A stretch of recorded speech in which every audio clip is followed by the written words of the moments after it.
Hi, welcome to this session. My name is Shanti Kumar V. I work in the IT field. I have been working since 2.5 decades in the IT industry globally.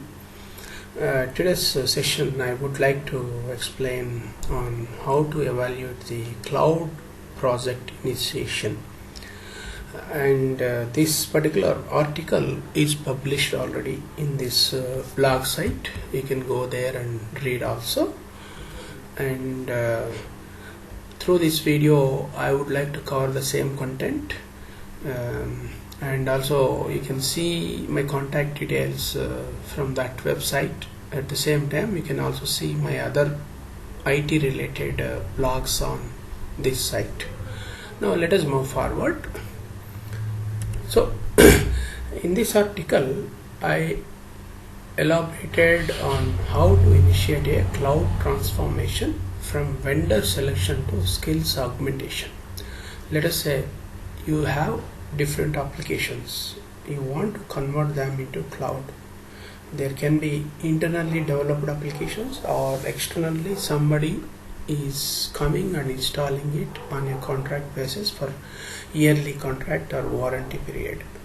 Any accounting softwares or any HR related softwares, payroll related softwares, those are the examples if external vendor is coming and operating them as a customized software. Now when we evaluate its applicability for cloud transformation, there are certain rules and procedures need to be followed. This particular article talks about those things. And now if you see the technology trends and movement, all of us are aware the acceleration of cloud technology growing rapidly, and every organization globally they are adopting cloud technologies to convert their current setup into those areas by reducing the cost. So on those basis I am trying to publish a series of articles on choosing the cloud and the predicted issues with its implementation, and trying to relate the live scenarios of risk mitigation also. So by observing the trends since last 5 years, many organizations have moved, or they might be moving, or they are under planning for movement of the applications into the cloud technologies. So when we move the applications, our entire IT setup into cloud technologies, what is the role of PM or some other technical roles? What is the fate of them? You can see in this evaluation also. I am going to give some kind of cautions to them.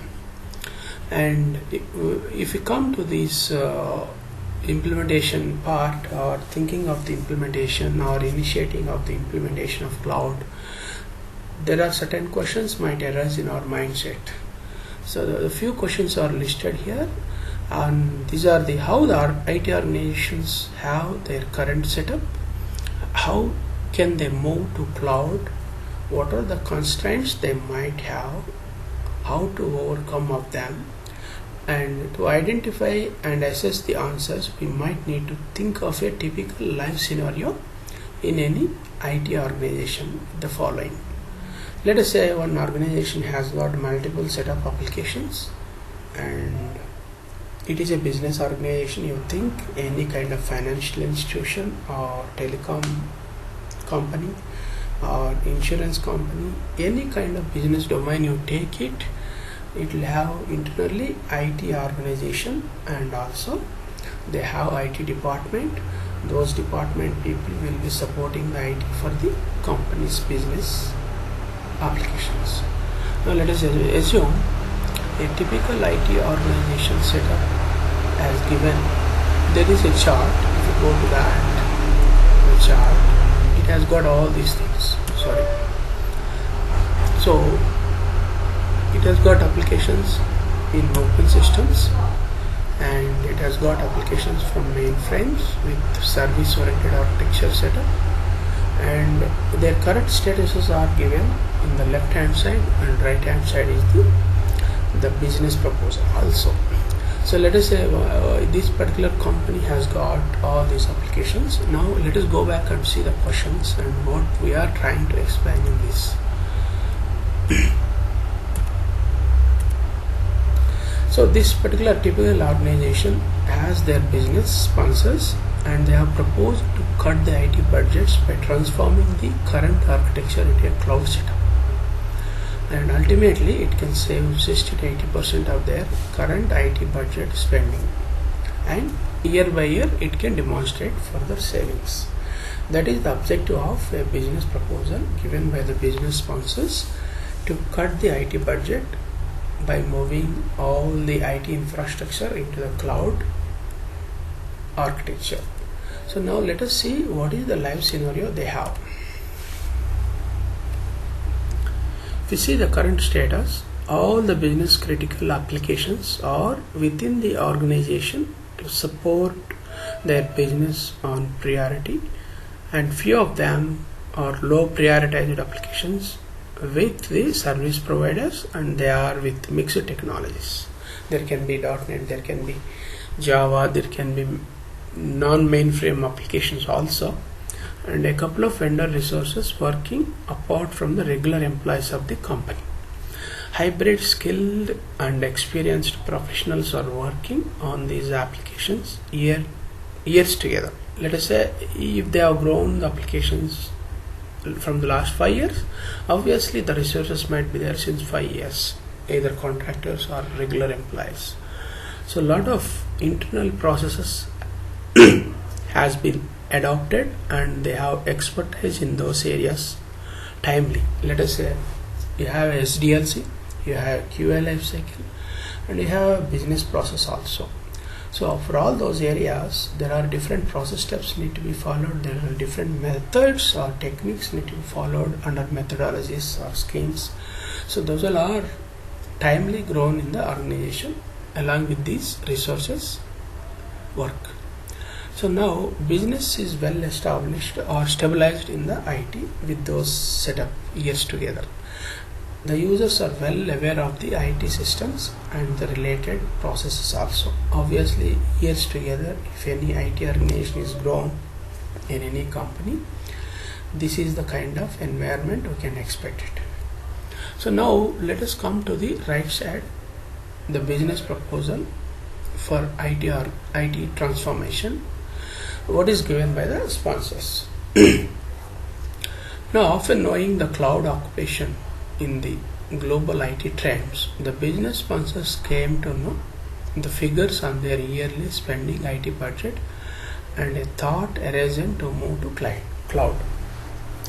Let us say this particular organization implemented applications, and they are trying to move into different transformation for the purpose of money savings.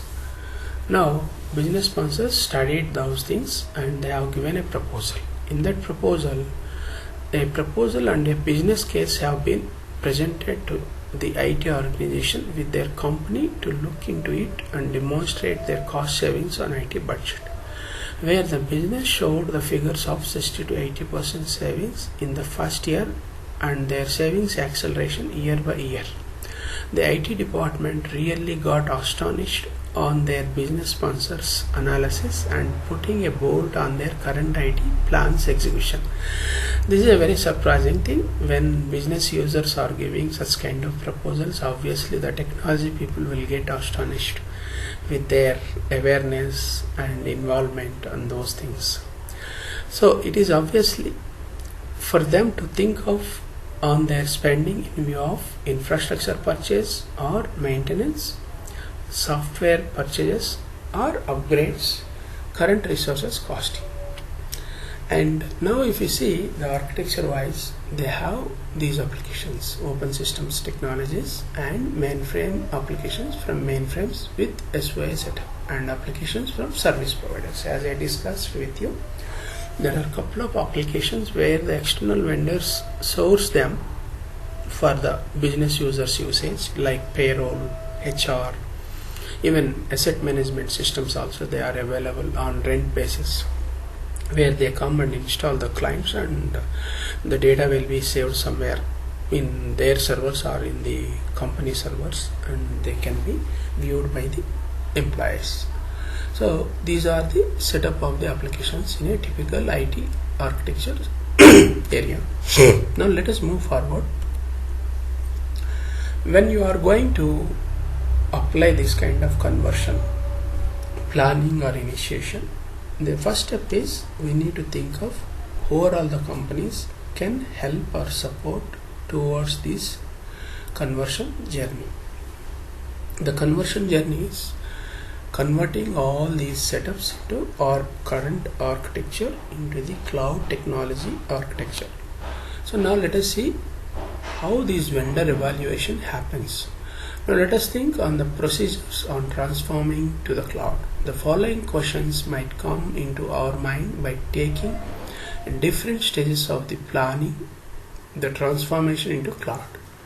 Now the following questions means, if you see first question, can we identify the cloud service providers? Yes, we are supposed to identify who are all the cloud providers, and can we compare the services among them? Are they following IT governances? Every organization follow some kind of governance.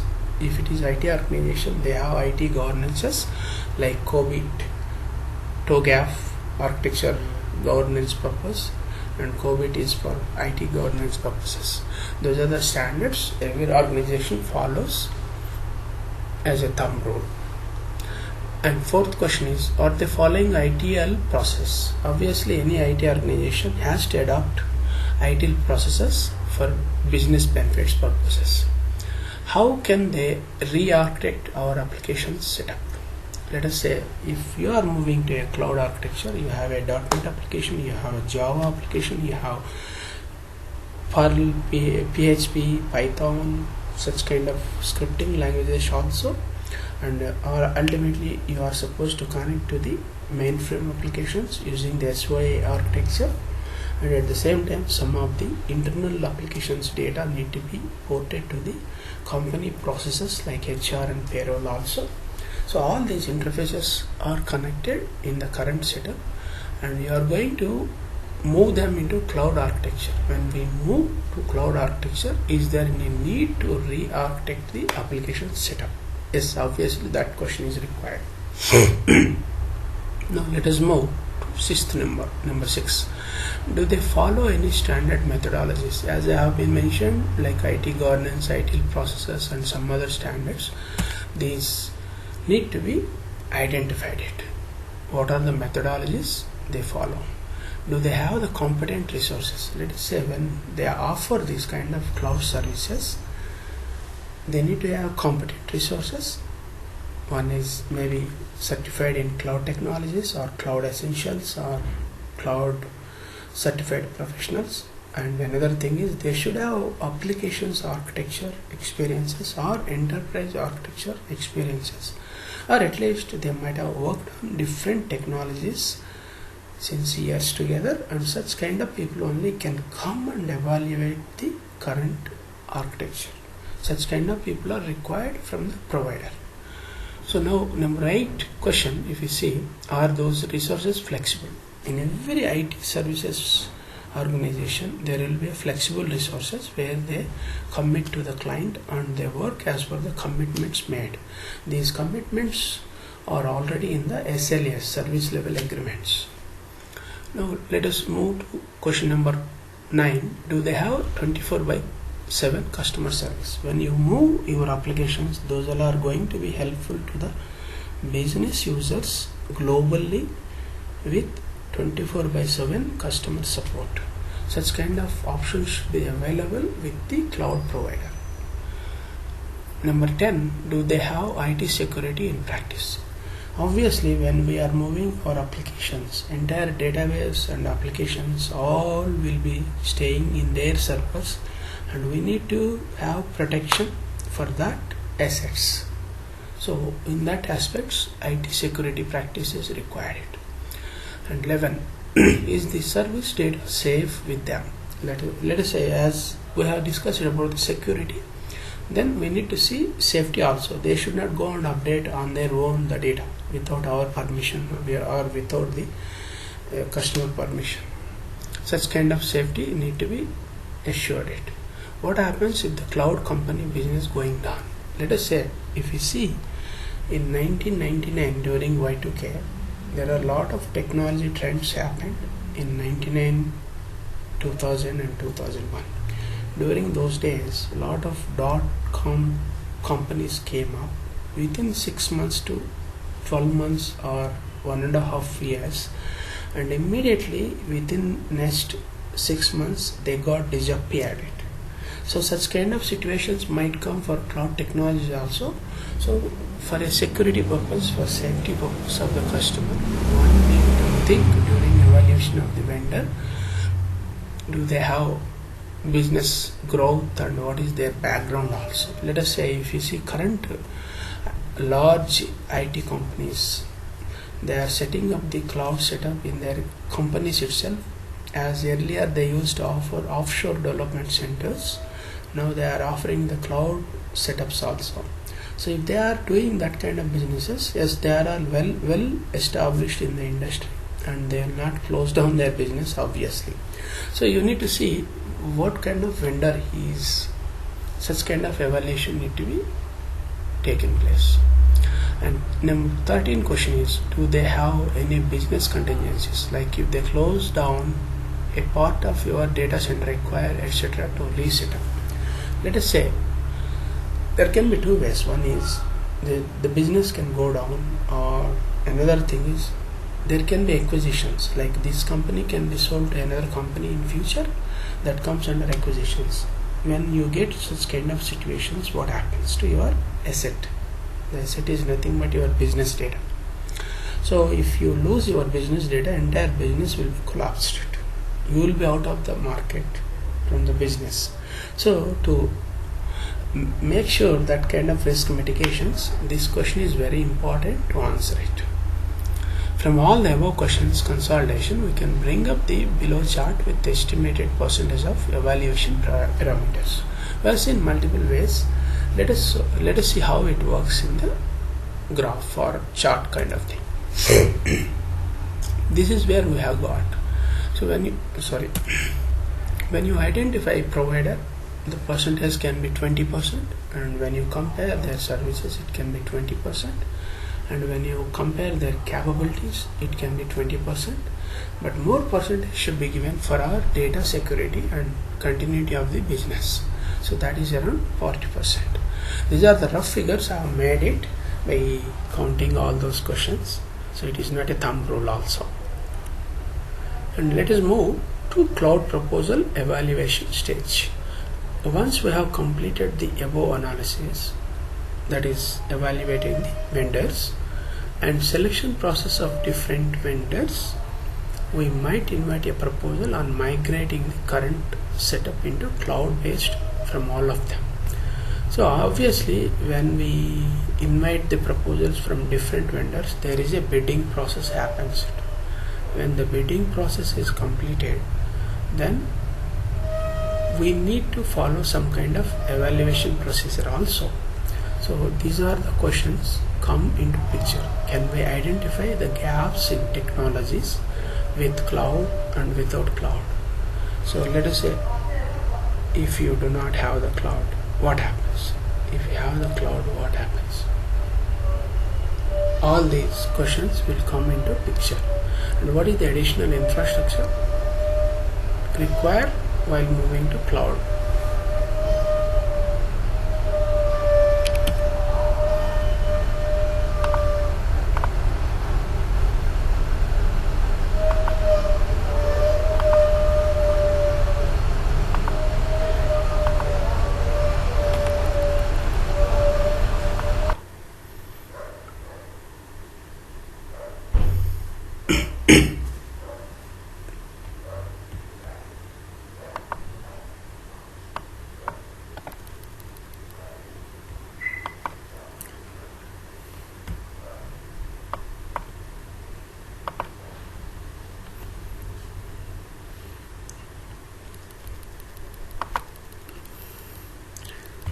Okay, we can see further. I'm sorry for the break.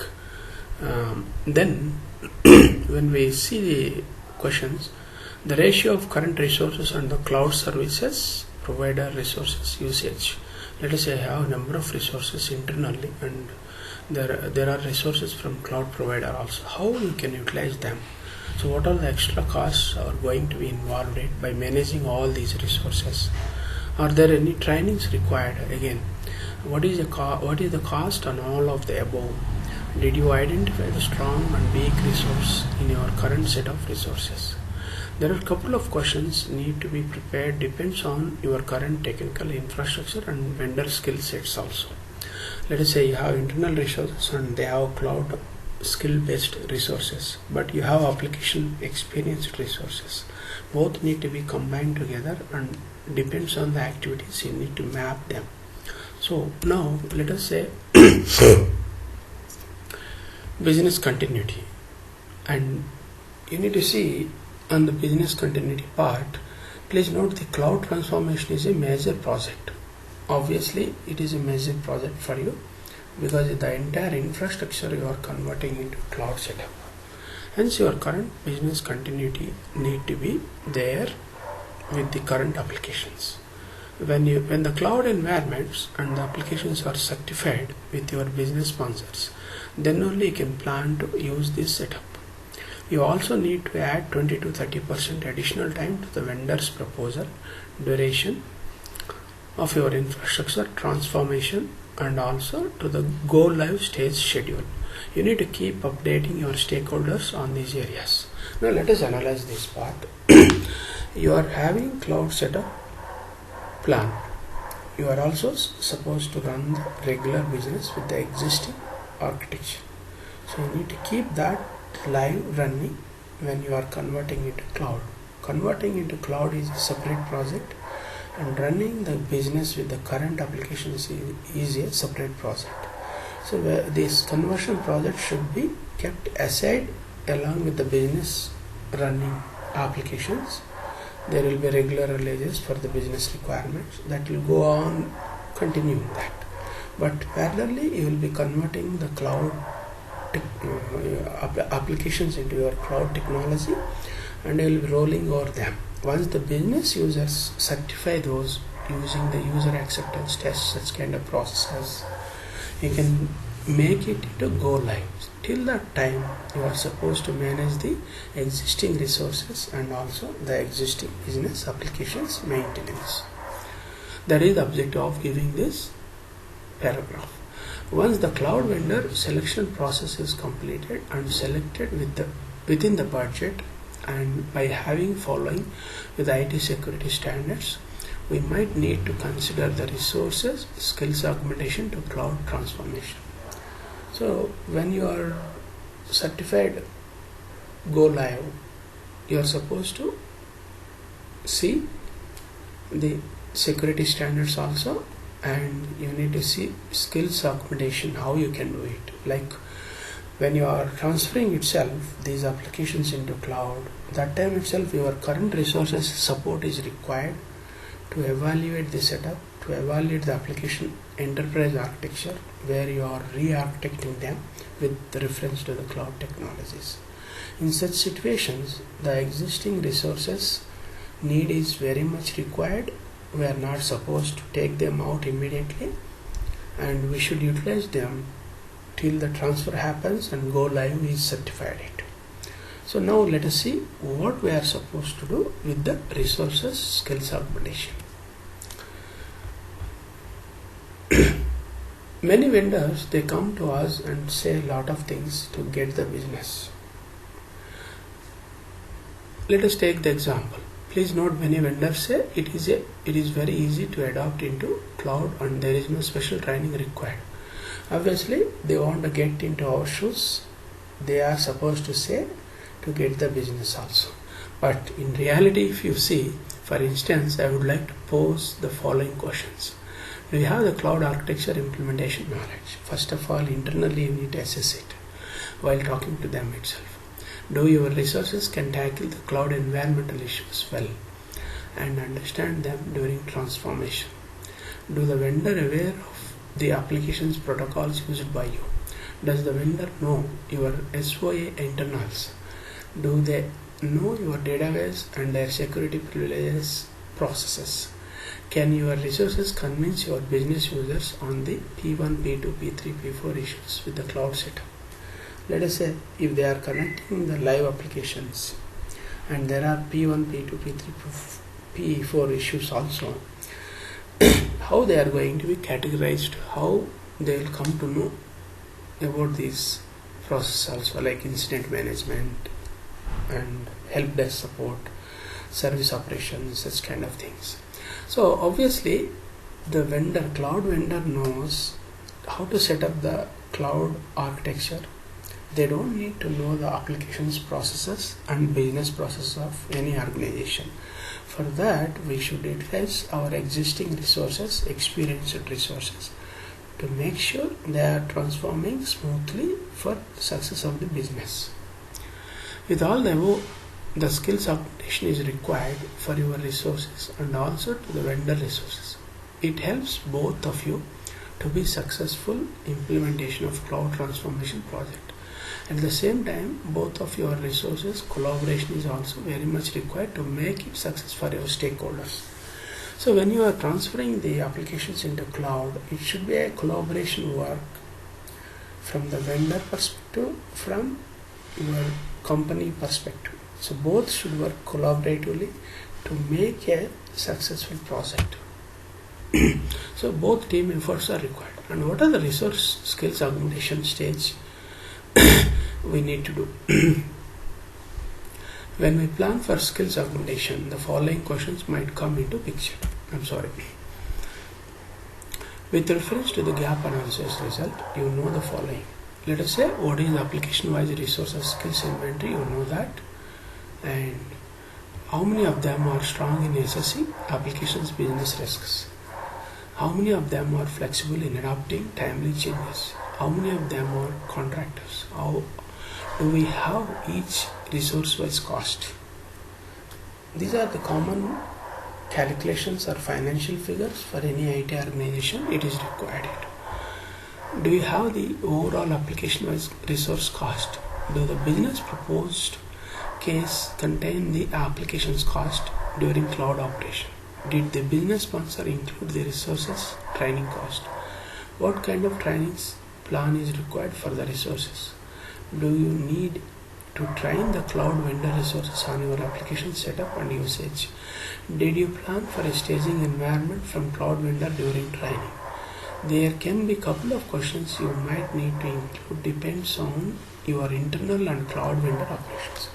These are the common questions if you have done evaluation correctly and completely, or if you initiated the evaluation with the vendors, with their interactions and with your internal technical people, with your infrastructure people. You will come to know all these questions and their answers also, and what to follow also you will come to know. Now, by following all these things, you are at the initiation of the cloud. It means during this stage, you have called the vendors, you evaluated their processes, procedures, standards and security, such kind of things, and you also done evaluation internally, what kind of applications can be done for cloud setup, what are the constraints, what are the risks involved in it. At the same time, parallelly, you are also evaluated the cloud service provider resources capabilities and your internal resources capabilities also, and combinedly you are training them to make that project very good understanding and also successful. So I have completed my explanation here. If you have any questions, please contact me, and finally you could enjoy with this session. Thank you very much for participating. Talk to you soon. Thank you.